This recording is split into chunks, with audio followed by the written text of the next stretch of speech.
Welcome back to my channel. Today, guys, I want to talk to you about why negotiation is so important in real estate. Look, I know we live in a time where it's so easy to just go online and start scrolling through Zillow, start scrolling through Realtor.com, start scrolling on my website even, looking at properties and saying, this is overpriced. Okay, I get it. Okay, I do that myself. And as a real estate agent, even sometimes I have to remember like, okay, this is what I like to call the public facing price. Okay, this is the public facing price. And what I mean by that is this is the price before we've talked about negotiations, before we've talked about concessions, before we've talked about what repairs may need to be made, before we actually get in there, before we've seen how long the property is going to sit on the market, before we see what those pending deals are actually going to sell for. This is the public facing price. Okay? And I cannot tell you how many times I've gone into a real estate deal and negotiated the price down, negotiated concessions, negotiated repairs that could have cost $1,000, negotiated title policies that can cost thousands of dollars. So I'm going to break it all down in this video, okay? But before I do that, make sure you hit that subscribe button, make sure you hit that like button, show support anyway. If there's any value that I'm adding, please show support so that we can push this content out to more people who can benefit from this, okay? So, as many of you know who have been on my channel before, I'm a real estate agent, a licensed real estate agent in Texas. I mainly work in the DFW area, that's Dallas, Fort Worth, Metroplex area, okay?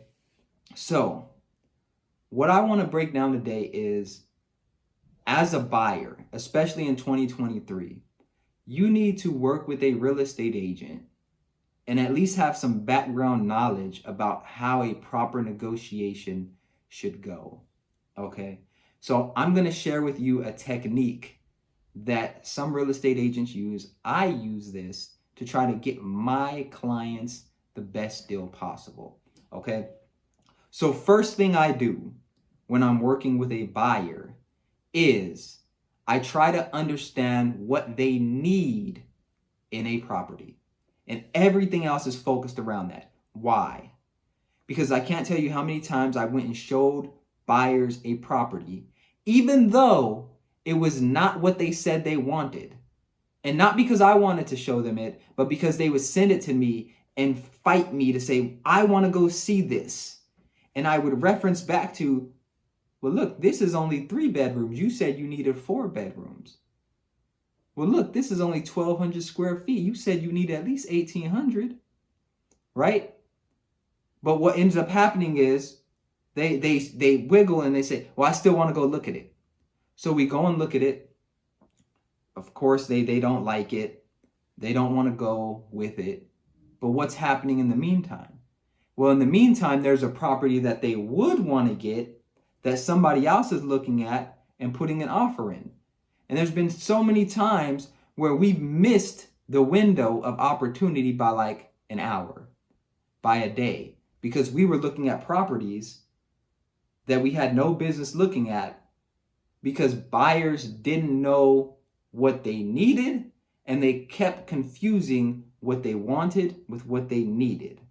Okay? This is so underrated in buying a property, right? So underrated. Because when time is ticking, because right now, I'll give you an example. If me and you, if you're my client and we go look at a property, right? Well, if there's another property that you would like more than this one, and we're looking at this one, and by the time you say, okay, I don't like this one, and we go look at this one, they may have 2 or 3 offers in that they've been sitting on, waiting, right? They may, that for all you know, the contract to that property could be in the process of being signed right now while we're at this property. And if I would have made that phone call to the listing agent and said, hey, we want to come look at this property right now. Do you have any offers on this property? 9 times out of 10, the listing agent's going to be honest and say, yeah, we got 2 or 3 offers, but hey, look, and this is where having a real estate agent that knows how to communicate comes in handy. But hey, look, okay, so you have a couple offers in. Would it be a waste of time for me to go even look at this property because you already have an offer that you're about to accept? 9 times out of 10, that other real estate agent, the listing agent, is going to say, hey, look, man, to be honest, I'm showing these offers to the owner at 5. If you can get over there in the next 30, 45 minutes and let me know what you think and let me know if you're going to put an offer in, look, I can make it work. Boom. Okay. But that conversation needs to happen, right? In order for that conversation to happen, we need to be looking at properties that have what you need and not just what you want. Okay, so that's important. That's important one. Okay, go look at properties that have what you need and stop focusing on what you want.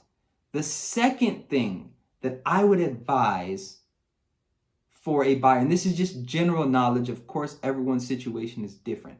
But the second thing that I think is very important if you're trying to buy in this market in 2023 is to pay attention to how long the property has been sitting on the market. Okay, if the property has just got on the market yesterday for $300,000 and you come in and say, I want to offer $250,000, sit down. Go sit down somewhere. Okay, go sit down somewhere. That property just came on the market 1 day ago. They are not going to lower the price by $50,000. Not going to happen. Even if the comps are showing that the property is $250,000. Even if it's showing. Why? Because the $300,000 is not just about what the comps are showing. The $300,000 has that seller's emotions tied into it. Okay, and most likely the listing agent told them that this property would only sell for around $250,000, but they still wanted the $300,000. So guess what? Your offer is going to be that $250,000 offer. That's going to be the offer that the listing agent in a month says, see, look, that they put an offer in for $250,000. I told you, right? I told you when they start going and lowering the property, the value. Okay, listen. If you want to put in offers for way below asking price, I don't have an issue with that. But what I would suggest is to do that with properties that have been sitting a little bit longer. Why? Because the more offers you start to put in and you start making your real estate agent feel like you're wasting their time, guess what? And this is, I'm not saying I do this, but this is logically how people think. Okay, you're not serious. You're putting in offers $50,000 below asking price on this property that just got listed. You're not serious. So now when you call me, maybe I don't have time. Maybe I'm trying to go work with buyers that are a little more serious. I know it hurts to hear. I know it's like, well, you signed a contract or you're working with me. You should. I'm just telling you how people think.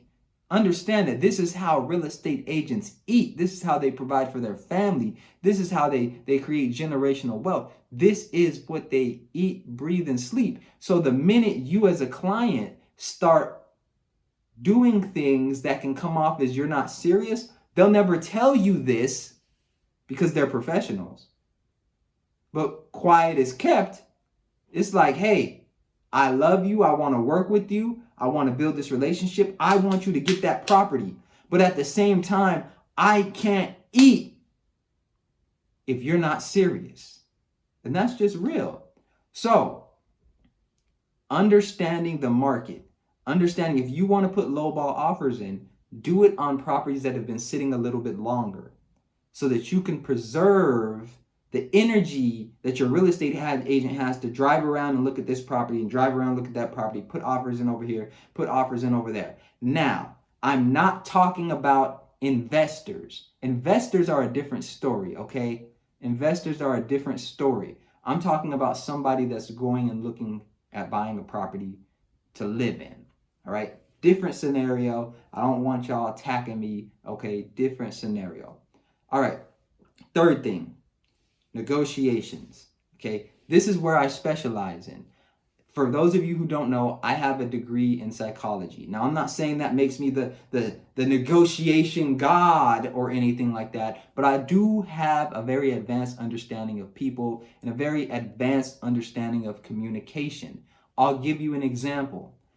There was a client that I was working with one time that they were an investor and they wanted to purchase 2 properties, okay? Now, there was a builder who had built 2 identical properties, and they were like within 5 minutes of each other. I called the builder and said, hey, we want both of those properties, because there were multiple offers in. This was at the height of the seller's market, multiple offers. And I said, we'll take both of those properties. And I've said some other things to negotiate in. We'll do this, this, and this. We'll pay for this. We'll take care of that. Boom. We got the deals. Okay.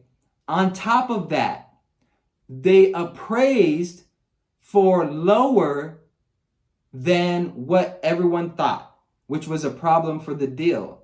So what ended up happening is I had to go in and defend my comps and say, hey, look, here's why I think it is actually a little bit higher so that the bank would pay and blah, blah, blah. And we ended up getting it overturned. You have to know that your real estate agent knows how to negotiate and speak and communicate to other people.